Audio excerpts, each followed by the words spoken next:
আজকে সংসদ নির্বাচনের পরবর্তী নির্বাচন পরিচালনা বা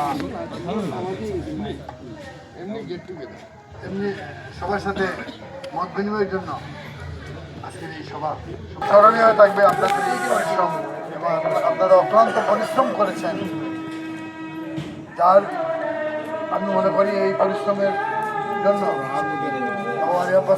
তথা এই পরিবার শুধু জীবন আপনাদের লিখিত। আমি আমার বক্তব্য দীর্ঘায়িত করবো না, শুধু এটুকুই বলবো যে আপনারা যেভাবে পাঠিয়েছিলেন আমি জানি ব্যক্তিগতভাবে বা সামগ্রিকভাবে আপনাদের ব্যক্তিগত জীবনে আপনাদের পারিবারিকভাবে যে কোনো বাধা, যে কোনো সমস্যা, যে কোনো হুমকি আসুক আমি নিশ্চয়তা দিতে পারি, আমরা নিশ্চয়তা দিতে পারি আমরা আপনাদের পাশে থাকবো ইনশাআল্লাহ। বিসমিল্লাহির রহমানির রহিম। ত্রয়োদশ সংসদ নির্বাচনের পরবর্তী আজকের এই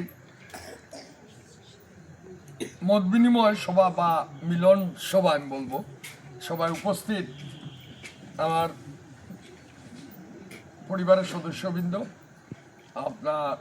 আমার জন্য যারা নিজের জীবনকে বাজি রেখে সমস্ত প্রতিকূলতার অবস্থায় আপনারা নিজেদের শ্রম, মেধা এবং অর্থ দিয়ে যেভাবে আমাকে সহযোগিতা করেছেন তার জন্য আমি আমার ব্যক্তিগত পক্ষ থেকে আপনাদের প্রতি কৃতজ্ঞতা প্রকাশ করছি।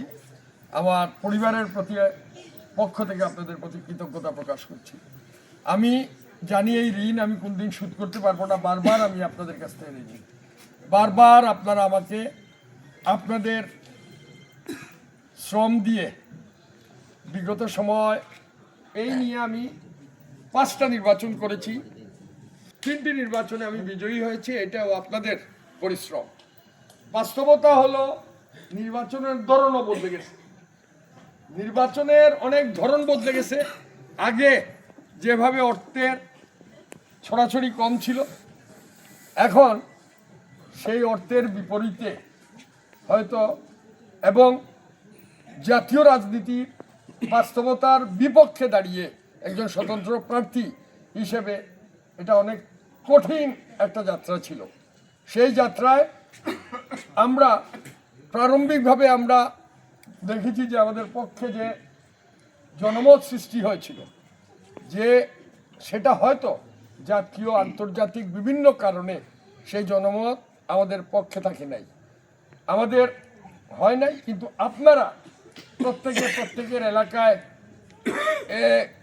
সংগঠিত শক্তির বিরুদ্ধে কোনো এলাকায় একক বা মুষ্টিমেয় কিছু লোক আপনারা বলিষ্ঠ ভূমিকা রেখেছেন, যার ফলে আমি যত কমই ভোট পেয়ে থাকি না কেন সেটা অন্য ব্যাপার। আমাদের এই অঞ্চলে বিশেষ করে কৃত্রিম ভাষা কর্মদা টিলাগাঁও আমরা মোটামুটি একটা সম্মানজনক ভোট পেয়েছি এবং উত্তর এলাকার কথা আমরা বাদ দিলাম, সেটা কি হয়েছে সেটাই একমাত্র রাব্বুল আলামিন জানেন।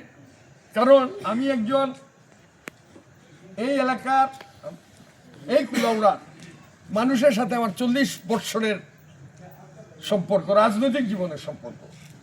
এই সম্পর্কে ভুলেও তো মানুষ একটা ভোট দিতে পারে, কোনো সেন্টারে দেখবেন একটা ভোট নেই, ভুলেও তো সেন্টারে একটা ভোট দিতে পারে। তো যাই হোক, এটা যখন এখন বললে অনেকে বলবে যে এটা পরাজিত হয়ে গেছেন, উনি কোনো ইয়ে খুঁজতেছেন, তো আমি সেই দিকে যাব না। সেইখানে যেটাই হয়েছে এটা রব্বুল আলামিন ছাড়া তো কেউ আমরা বলতে পারবো না।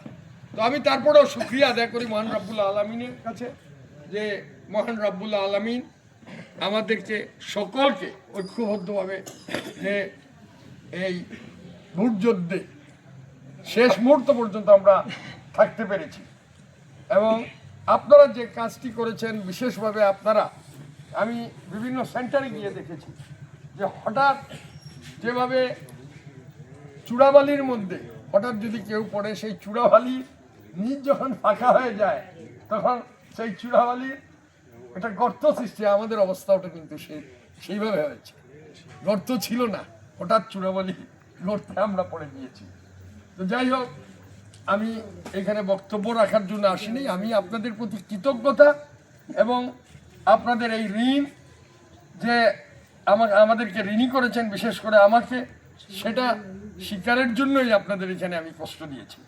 তো আমি আমার ভাই নওয়াব আলী নকি খান যেটা বলেছেন যে আমার জীবনে আমি প্রথমেই বলেছি যে আমার রাজনৈতিক জীবন কুলাউড়া রাজনৈতিক জীবন, সেই রাজনৈতিক জীবন আমার জীবনের যখন সূর্য মধ্য আকাশে ছুঁই সে সময় শুরু হয়েছিল।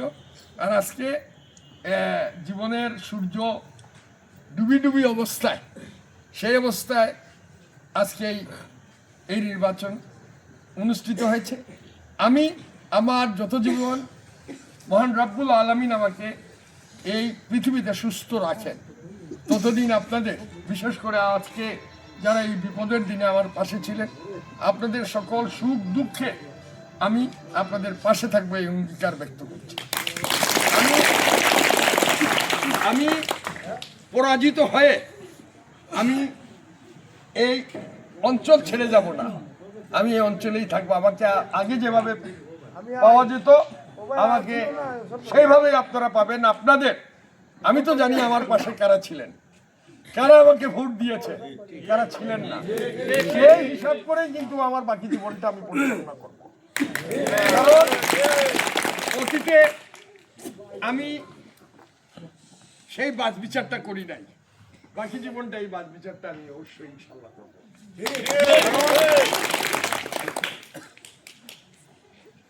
আমি জানি যে আপনাদেরকে এই নির্বাচনের পরে বিভিন্নভাবে বিভিন্ন জন হুমকিও প্রদান করছেন, বিভিন্ন জন বিভিন্নভাবে টিটকারি মারছেন। তো সময় হলো সবচেয়ে বড় ওষুধ। আজকে যদি আমরা একটু আঘাত পাই, সেই আঘাত দূর হয়ে যায় কিছু সময় চলে গেলে, সেই আঘাত আমাদের দূর হবে। আমি বিশ্বাস করি আমরা সৎ আছি, আমরা সঠিক পথে আছি। আমাদের এই সমাজে অস্তিত্বকে কেউ বিলীন করতে পারবে না ইনশাল্লাহ। রাজনীতি এই মাঠে আমাদেরকে মূল্যায়ন অবশ্যই করতে হবে, আমি আর বক্তব্য দীর্ঘায়িত করব না। আমার দুয়ার আপনাদের সকলের জন্য খোলা আছে, আপনাদের পাশে আমি আছি। আপনাদের যে কোনো প্রয়োজনে আমাকে ডাক দিলে আপনাদের পাশে আমি থাকবো, যে কোনো আমি আপনাদের সকলের সুস্বাস্থ্য দীর্ঘায়ু কামনা করে এবং আজকের মতো আমি আমার বক্তব্য এখানে শেষ করব এবং সবাও এখানে সমাপ্তি ঘোষণা করব। আপনাদের জন্য সামান্য আপ্যায়নের ব্যবস্থা আছে, আপনারা সেটা নিয়ে যাবেন। আর আপনাদের মাধ্যমে আমরা সংক্ষিপ্ত সময়ে অনেককে আমরা বলতে পারি না, অনেকে আছে বলতে পারি না, তাদেরকে আমাদের পক্ষ থেকে বলবেন যে আমরা তাদের কাছে ক্ষমা প্রার্থী এবং তাদেরও দোয়ার, এখানে যারা আসেন নাই, অনেকে আসেন নাই, তাদেরকে আমরা বলতে পারিনি, এর জন্য আমরা দুঃখিত। আপনাদের সুন্দর জীবন কামনা করে আমি আমার বক্তব্য শেষ করছি। আসসালামু আলাইকুম, আদাব।